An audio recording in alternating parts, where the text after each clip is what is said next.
Today's video, we're taking a look at the latest NHL trade rumors leading to the deadline with just over a week to wait. Today, we're looking at the Toronto Maple Leafs, the Montreal Canadiens, the Vancouver Canucks, as well as the latest on Jacob Chychrun in Arizona, Jeff Petry in Montreal. We have Max Domi as well. Plus, we have some injury updates and news from the waiver wire. All that and more coming up next. So welcome back to another video here at Top Shelf Hockey. As you can see, I am returned home. The vacation has come to an end. Time in Ottawa and Quebec City was lots of fun. A few events, including an NHL game in Ottawa, which is the Senators versus the Kraken.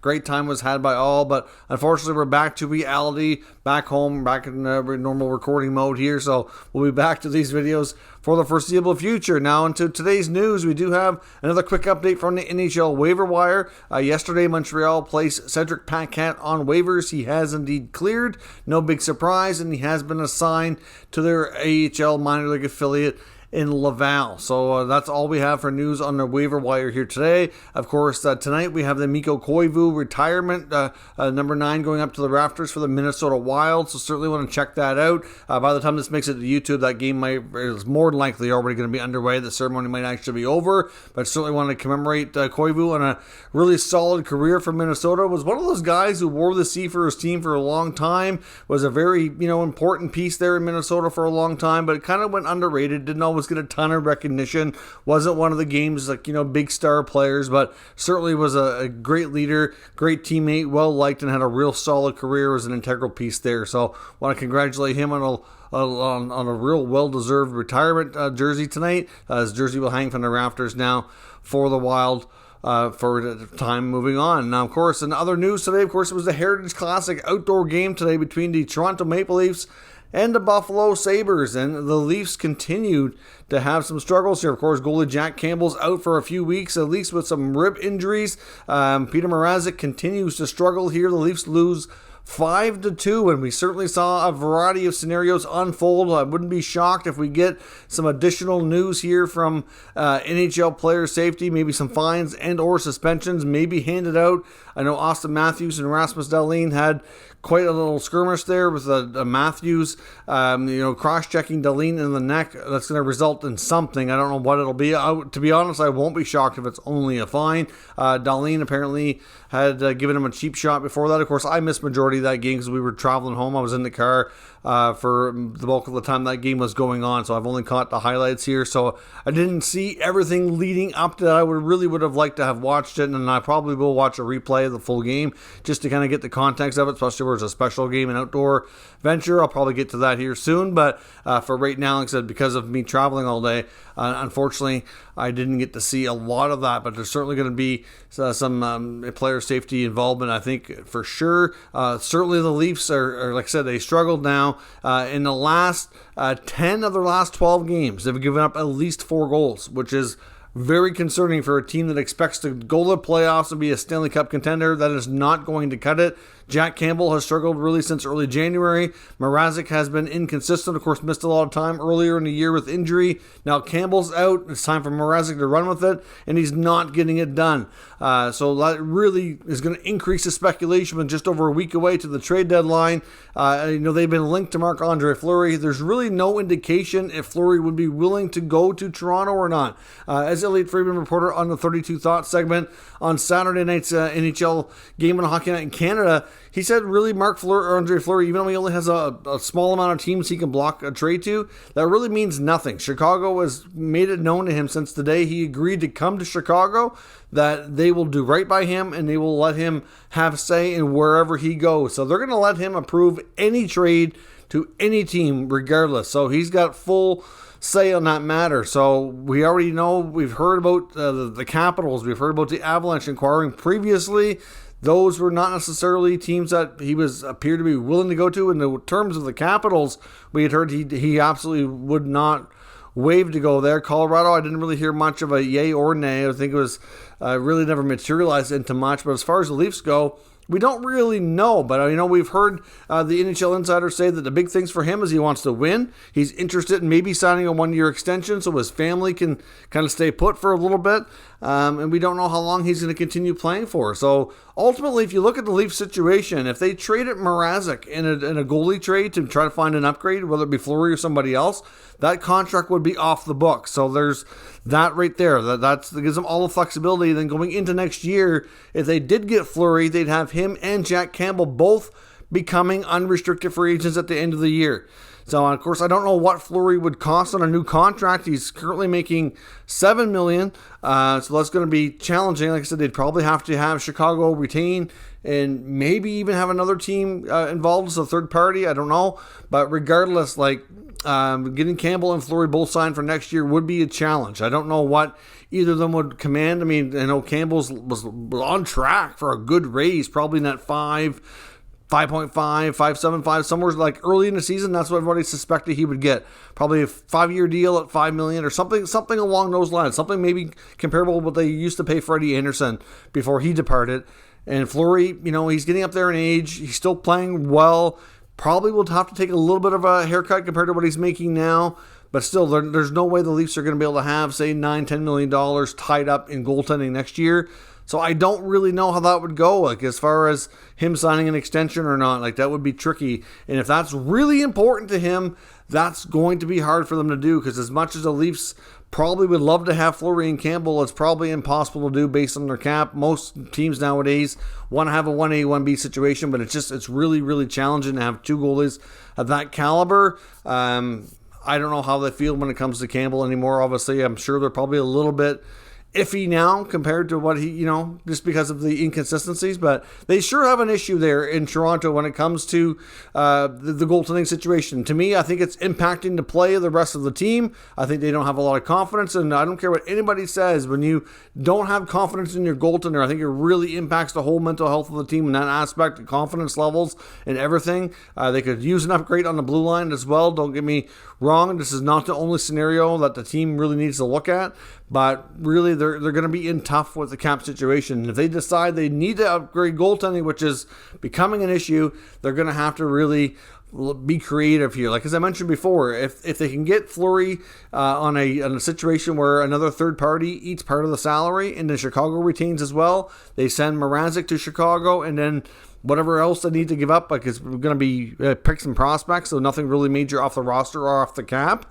Unless it's a player like Travis Dermott or something to that effect, that might be something that they throw in. So there's not going to be much of a cap increase or impact, I should say. But in terms of what's coming back, they might actually save a little bit of cap space that way, and might actually be able to give themselves a little bit more breathing room to add that defenseman. Of course, we still don't know about Muzzin. Muzzin doesn't appear like he's going to be out the rest of the year, but we don't know. We still have a week to go. If he has a setback, that could change things. There's just a lot of things in Leafland, and I think they're probably not real close to hitting the panic button here yet. But I think they're real concerned, and it's all falling apart here, and they have all this offensive talent, and whether it's the D or the goaltending, they kind of have taken their turns in the last couple of years being problematic. And here we go again, right? They're going to have a real tough opponent in round one of the playoffs, so that's a given. I don't think they need to worry about playoffs at this point. They have a big cushion, which is great. But in a sense, if they end up playing either Tampa or Florida, which is what things are looking like right now, because they're not likely catching first place, at least it's unlikely. You never know, but unlikely at this point, which means they're going to have a 2-3 matchup.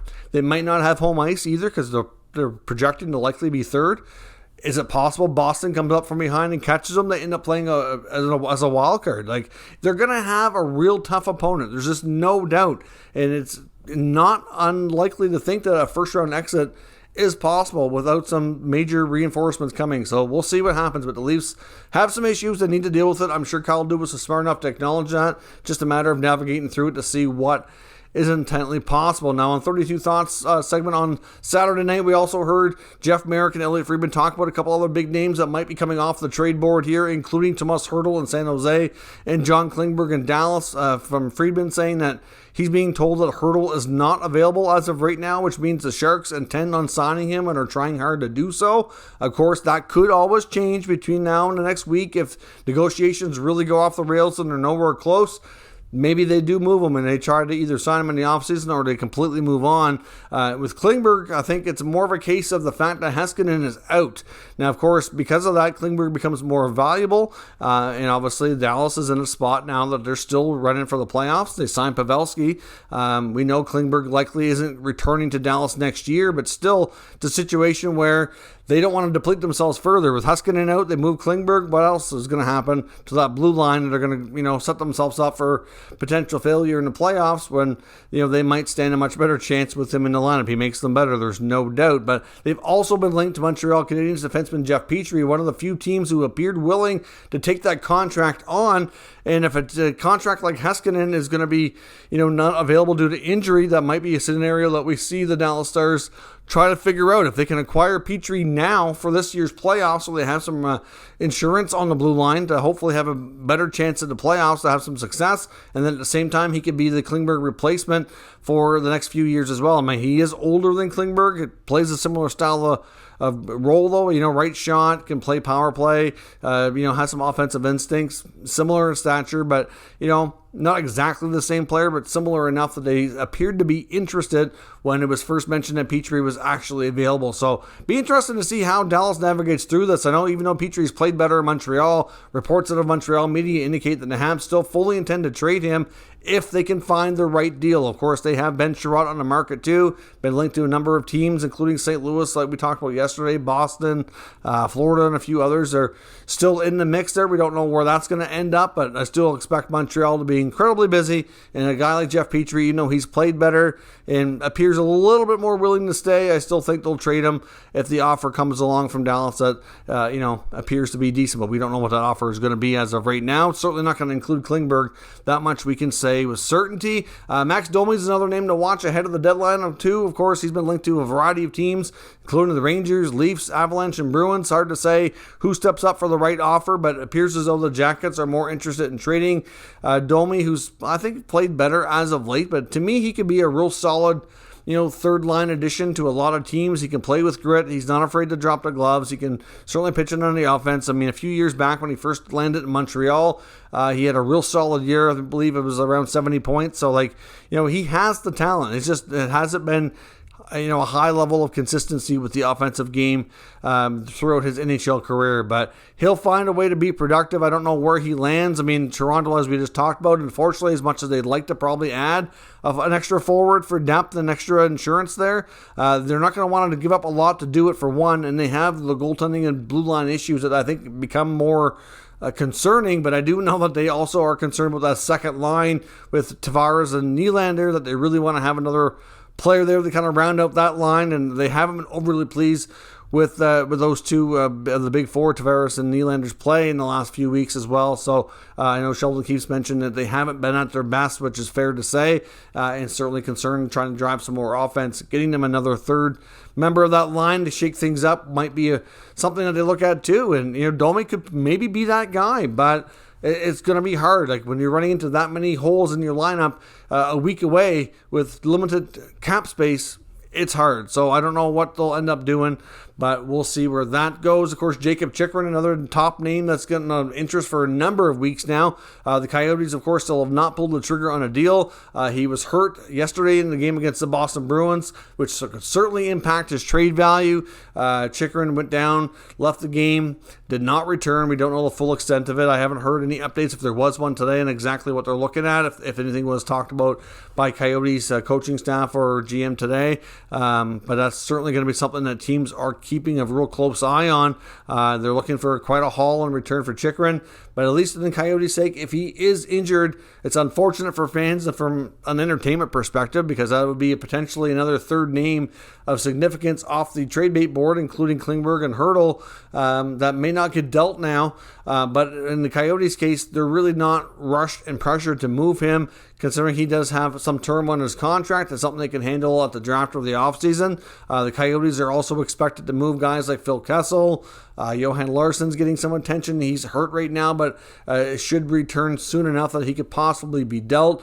I know there was some talk about Lawson Krause, although he appears to be off the market. I think was the last we heard on him, but there should be a team to watch here. They also have some draft currency that they're willing to use to pick up some players that are under contract for the next year or two as well, considering they don't have a lot of players, and as I've mentioned in other videos, are probably a tad bit concerned with this rebuild and going into a smaller college arena at ASU, that they may have a harder time attracting free agents. So if they can acquire players via trade, that's something that they're very open to do. Now, the other name I want to talk about here today is Brock Boeser. Of course, we've talked about the fact of a few teams being, continuously linked to him and showing interest. We don't think the Canucks are actively shopping, but we know that they're certainly actively gauging the market on a variety of players, a big chunk of the team, to be honest, and they're probably looking for a way to gain some cap flexibility without giving up too much, in a way of productivity. Like, they need to find a balance here to kind of still obviously remain competitive, try to get better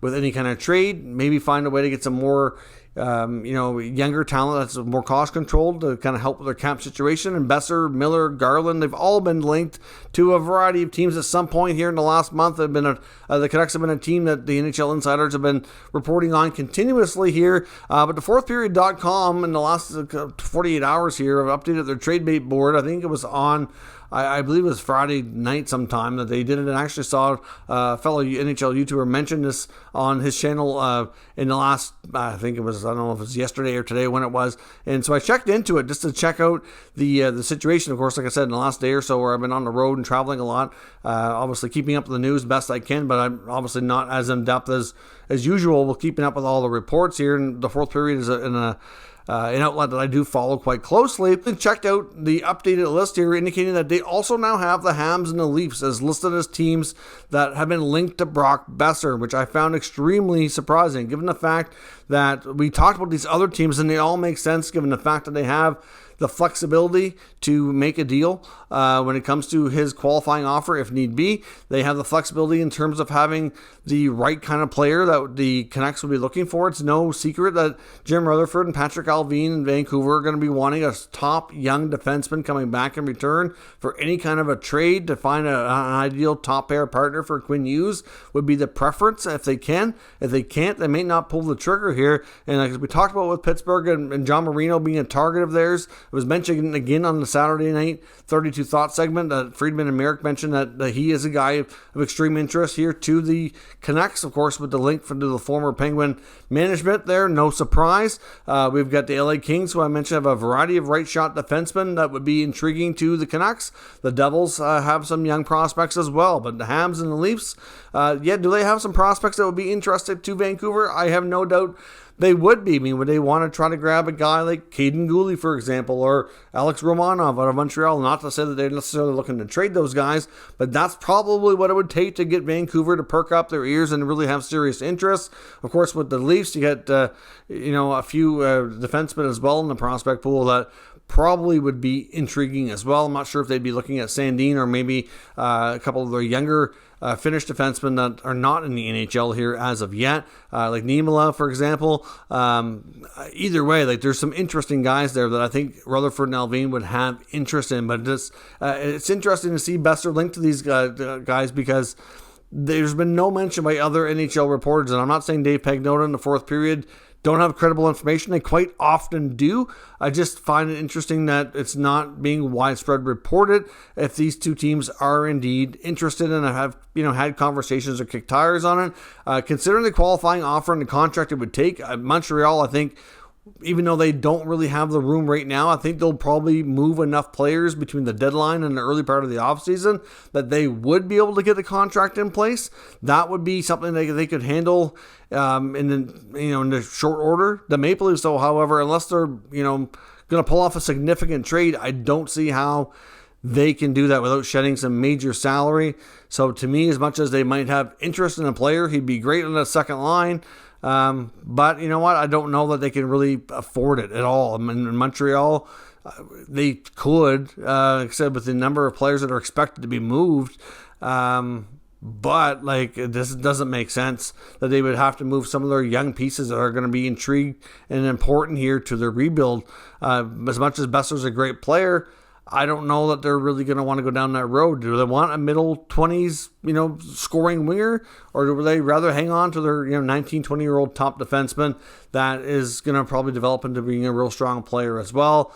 Maybe they're looking to move Logan Mailloux. I know who was a very controversial first-round pick in 2020. I don't know if that's the case, and would Vancouver really want to touch that? I mean, he's played well in junior, but the reputation and all the controversy that came with that, any team that makes an acquisition there is probably going to feel the heat from a fan perspective, which is justifiably so. So hard to say what happens, but just really intriguing to see these two teams linked to Brock Boeser that we had not seen before, and really no other comments except for the fact that they're really just looking for a young defenseman to pair with Quinn Hughes in return, should they decide to pull the trigger. But it was also well noted in the article, in the update here from the fourth period, that the Canucks very much like Brock Boeser as well, and there's no given here that he gets traded. Like I said, I think they're in the process of trying to make a decision on what to do. They have the market value gauged in a lot of these guys, and if somebody comes along and really wows them with an offer, they'll probably do it. Otherwise, you're looking at minimal deals to find a bit more flexibility. Maybe they'll handle the rest in the offseason. But let me know your thoughts, everything discussed here today, down in the comments. We'll discuss further. If you're new to this channel, make sure you subscribe and stick around. We'll keep you up to date with all the latest news, rumors, and analysis on all 32 NHL teams. Thank you for watching, and I'll catch you next time.